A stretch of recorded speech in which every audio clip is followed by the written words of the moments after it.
বিসমিল্লাহির রহমানির রহিম। বাংলাদেশের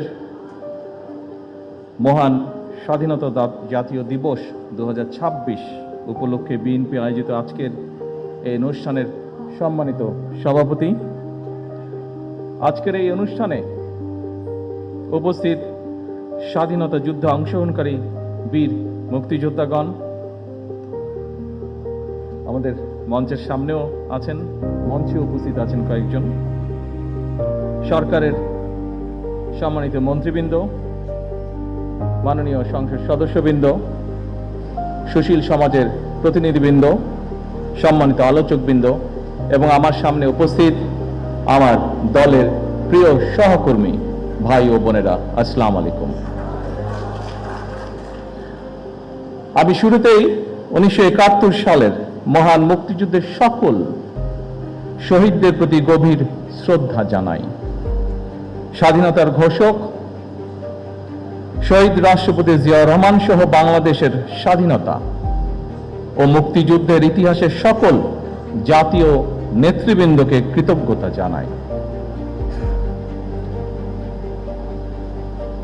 সকল বীর মুক্তিযোদ্ধা, আহত ও পঙ্গু মুক্তিযোদ্ধা এবং মুক্তিযুদ্ধকালীন বাংলাদেশের সাহসী জনগণের অবদানকে স্মরণ করছে, যাদের অনন্য অবদানে আমাদের আজকের এই স্বাধীন বাংলাদেশ। সম্মানিত উপস্থিতিবৃন্দ, সাধারণত এর আগেও যখন 26শে মার্চ, 16 ডিসেম্বর বা এই ধরনের ঐতিহাসিক দিনগুলোর আলোচনা সভা অনুষ্ঠিত হয়েছে, এর আগেও আমি দু একবার একটি কথা আপনাদের সামনে বলেছিলাম। সেই কথাটা দিয়েই আজকে আমার খুবই সংক্ষিপ্ত বক্তব্যটি উপস্থাপন করতে চাইছি। যে কথাটি আমি আপনাদের সামনে বলেছিলাম সেটি ছিল এমন, সেটি হলো, অতীত নিয়ে সবসময় পড়ে থাকলে এক চোখ অন্ধ, আর অতীতকে যদি আমরা ভুলে যাই তাহলে আমাদের দু চোখই অন্ধ। সুতরাং আমরা যেমন অতীতকে একদম ভুলে যাব না, ভুলে যাওয়া চলবে না, ঠিক একইভাবে অতীতেও আমরা দেখেছি, খুব বেশি দিন না, নিকট অতীতেও আমরা দেখেছি যে অতীত নিয়ে এত বেশি চর্চা হয়েছে, যেটা আমাদের সামনে যে সমৃদ্ধ ভবিষ্যৎ আছে সেই ভবিষ্যৎকে বাধাগ্রস্ত করেছে। সম্মানিত উপস্থিতিবৃন্দ, এখানে আলোচকবৃন্দ কয়েকজনই তাদের বক্তব্যে বলেছেন, বাংলাদেশের ইতিহাসের সবচেয়ে গৌরবজনক অধ্যায় আমাদের স্বাধীনতা এবং 1971 সালের মহান মুক্তিযুদ্ধ। বাংলাদেশের জন্মযুদ্ধের এই গৌরবজনক ইতিহাস নিয়ে আপনারা যারা আজকে মঞ্চে উপস্থিত, যারা আলোচনা করেছেন, তাদের মধ্যে বেশ কয়েকজন উপস্থিত আছেন যারা সরাসরি মুক্তিযুদ্ধে অংশগ্রহণ করেছিলেন, মুক্তিযুদ্ধের সময়ের নৃশংসতা প্রত্যক্ষ করেছেন সেই সকল মুক্তিযোদ্ধা সরাসরি। আমরা যারা ছোট ছিলাম বা আমাদের সাথে যারা ছিলেন, আমাদের থেকে একটু বড় ছিলেন, তারা আমরা বিভিন্নভাবে, সেটি মিডিয়া হোক, বই পুস্তকের মাধ্যমে, বিভিন্ন দলিলের মাধ্যমে আমরা সেটি দেখেছি।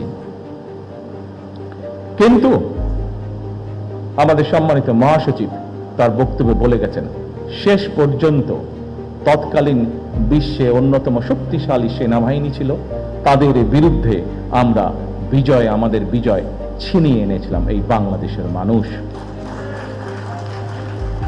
সুতরাং প্রজন্মের প্রজন্ম ধরে স্বাধীনতা এবং মুক্তিযুদ্ধের যে গৌরব গাথা, তা নিয়ে আলোচনা হবে, গবেষণা চলবে এবং এটাই স্বাভাবিক ব্যাপার। তবে আলোচনা, সমালোচনা কিংবা গবেষণার নামে এমন কিছু করা বা বলা অবশ্যই আমাদের জন্য ঠিক হবে না, যেটি আমাদের স্বাধীনতা এবং মুক্তিযুদ্ধের যে গৌরব ইতিহাস তাকে কোনোভাবে খাটো করতে পারে। সম্মানিত উপস্থিতিবৃন্দ, সম্মানিত সভাপতি, মঞ্চে উপস্থিত আলোচকবৃন্দ, বাংলাদেশের স্বাধীনতার ঘোষণা এবং এর প্রেক্ষাপট নিয়ে আপনাদের বক্তব্যে অনেক তথ্য উঠে এসেছে, অনেক অজানা তথ্য, যা এই মঞ্চে সহ অথবা সামনে যারা বসে আছেন বাইরেও বহু মানুষ আজকের এই আলোচনা শুনছেন, অনেকেরই হয়তো অনেক কিছু জানা ছিল না, কিন্তু আলোচকবৃন্দের বক্তব্যে আজকে এইরকম অনেকগুলো বিষয় উঠে এসেছে। আজকে বাইরে এখানে আসার সময় আমি দেখেছি তরুণ প্রজন্মের অনেক সদস্য ভিতরে আসতে পারেননি, জায়গা সংকুলনের কারণে তারা ভিড় করেছেন। আমি একটু আগে মহাসচিব সাহেবকে বলছিলাম, আমাদের এখানে ভেতরে হলরুমেও আজকে অনেক নতুন তরুণ গুলো আমরা দেখতে পাচ্ছি। সেই তরুণ প্রজন্মের দৃষ্টি আকর্ষণ করে খুব সংক্ষেপে দু একটি কথা আমি বলতে চাই। বাংলাদেশের স্বাধীনতা এবং মুক্তিযুদ্ধের অন্যতম অনিবার্য চরিত্র শহীদ রাষ্ট্রপতি জিয়াউর রহমান।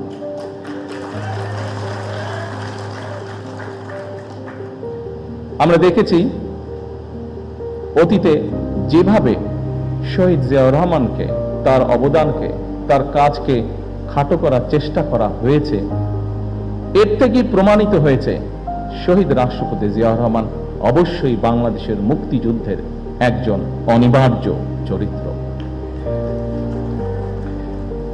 কিন্তু সম্মানিত উপস্থিতিবৃন্দ, শহীদ রাষ্ট্রপতি জিয়াউর রহমান হঠাৎ করেই কিন্তু স্বাধীনতার ঘোষণাটি দেননি।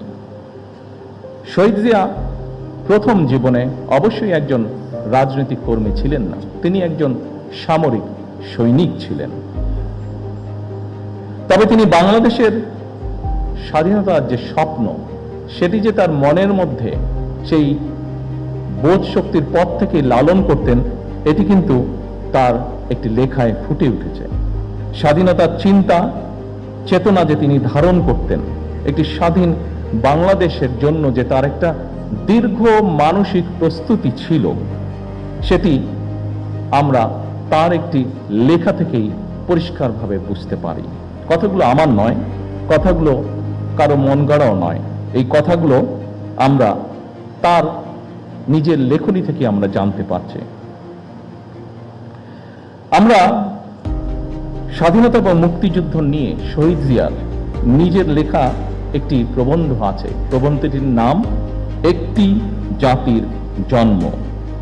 সেখানেই এই কথাটি আমি আগেও বলেছিলাম, একটি জাতির জন্ম প্রবন্ধটি, সেখানে প্রবন্ধটি যথেষ্ট বড়। আমি খুব সংক্ষেপে সেই প্রবন্ধের দু একটি লাইন আপনাদের সামনে বলবো, যেখান থেকে পরিষ্কার হয়ে যাবে পুরো বিষয়টি।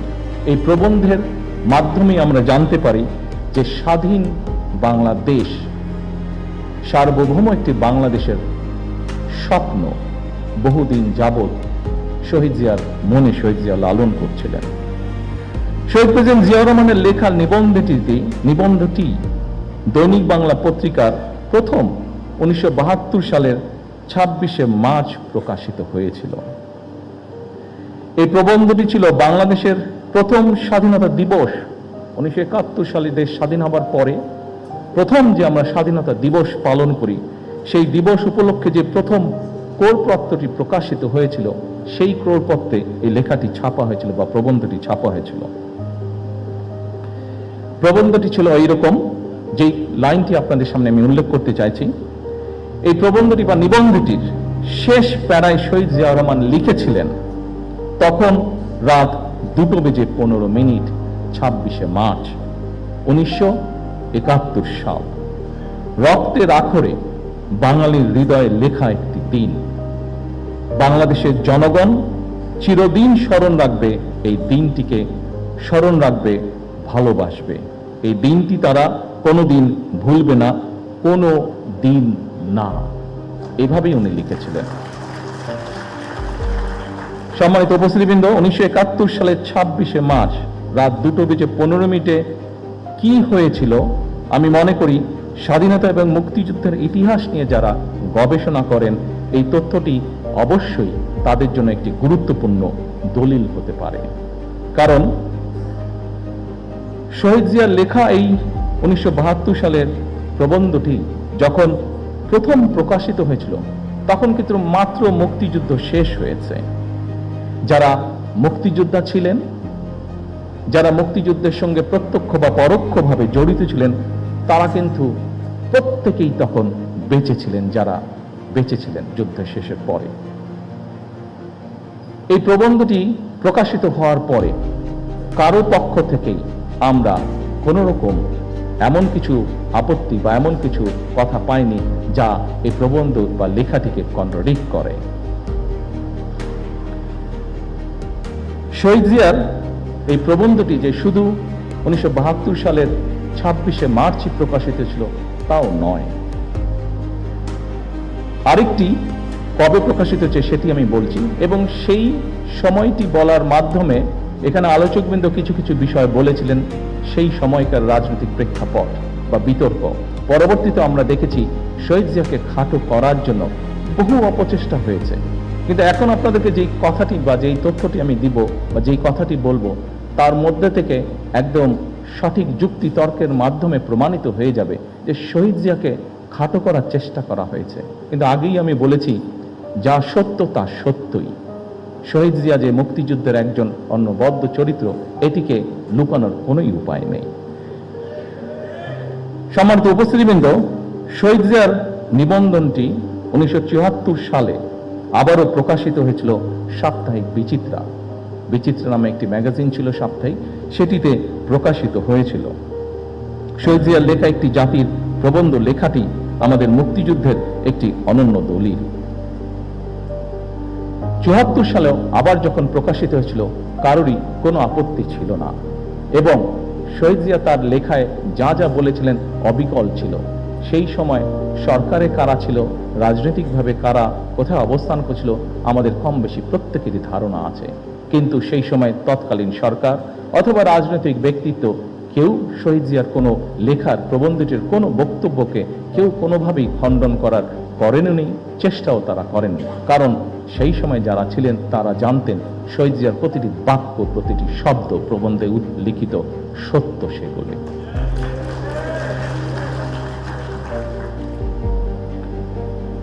সম্মানিত সভাপতি, মঞ্চে উপস্থিত সুধীবৃন্দ, সম্মানিত নেতৃবৃন্দ, আমার সামনে উপস্থিতিবৃন্দ, সাংবাদিক ভাইরা, প্রিয় সহকর্মী ভাই বোনেরা, বছরের পর বছর এমনকি যুগের পর যুগ ধরে বিশ্বের যেখানে যারা স্বাধীনতার লড়াই করেছেন, সংগ্রাম করেছেন, একমাত্র তাদের পক্ষেই উপলব্ধি করা সম্ভব স্বাধীনতার মূল্য কতখানি।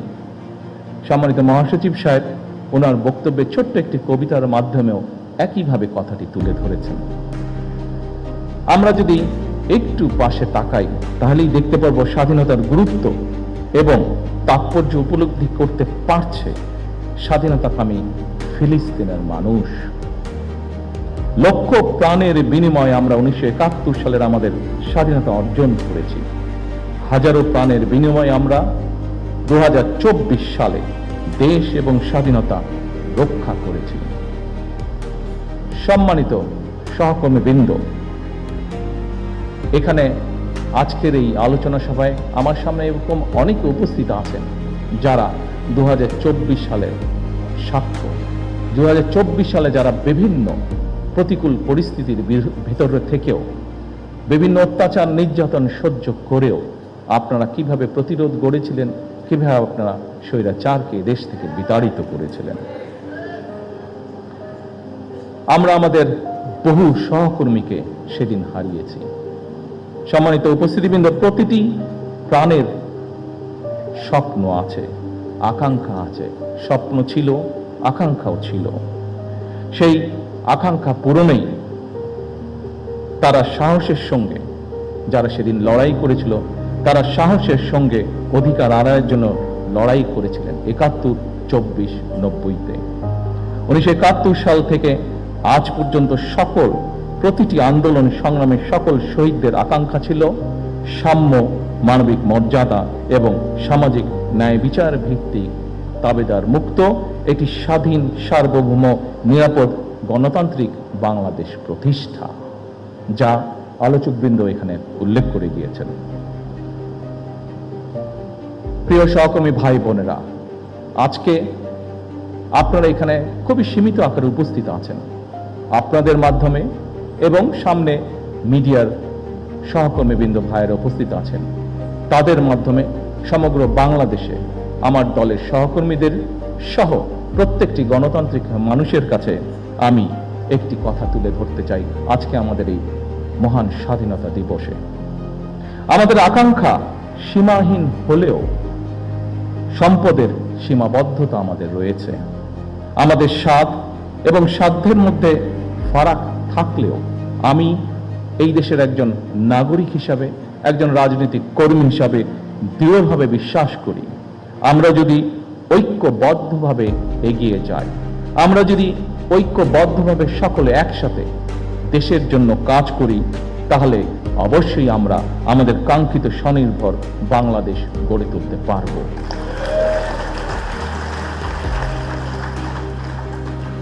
বর্তমান গণতান্ত্রিক সরকার আপনাদেরই সরকার। বর্তমানের গণতান্ত্রিক সরকার এদেশের মানুষের নির্বাচিত সরকার।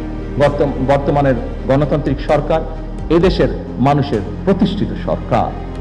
সরকার রাষ্ট্রের বিভিন্ন শ্রেণী পেশার মানুষকে লক্ষ্য করে ফ্যামিলি কার্ড, কৃষক কার্ড, খাল খনন, বৃক্ষরোপণ সহ কর্মসংস্থানের ব্যবস্থা সহ বিভিন্ন কর্মসূচি বাস্তবায়নের কাজ শুরু করেছে।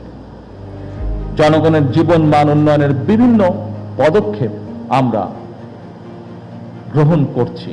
প্রতিনিয়ত তার জন্য আপনাদের এই সরকার অক্লান্ত পরিশ্রম করছে, চেষ্টা করে যাচ্ছে। আসুন আমাদের এবারের স্বাধীনতা দিবসের অঙ্গীকার হোক সমাজের একটি অংশ নয়, বরং আমরা সকল শ্রেণী পেশার মানুষকে নিয়ে এই দেশে আমরা ভালো থাকব। এটিই হোক এই স্বাধীনতা দিবসের অঙ্গীকার। আসুন আমরা প্রত্যেকে একসাথে সহাবস্থানের মাধ্যমে প্রত্যেকে খারাপকে দূরে ঠেলে দিয়ে ভালোকে সাথে নিয়ে ভালো থাকার চেষ্টা করি। এই হোক আমাদের আজকের স্বাধীনতা দিবসের অঙ্গীকার, প্রত্যাশা, প্রতিজ্ঞা, শপথ। আল্লাহ হাফেজ। বাংলাদেশ জিন্দাবাদ।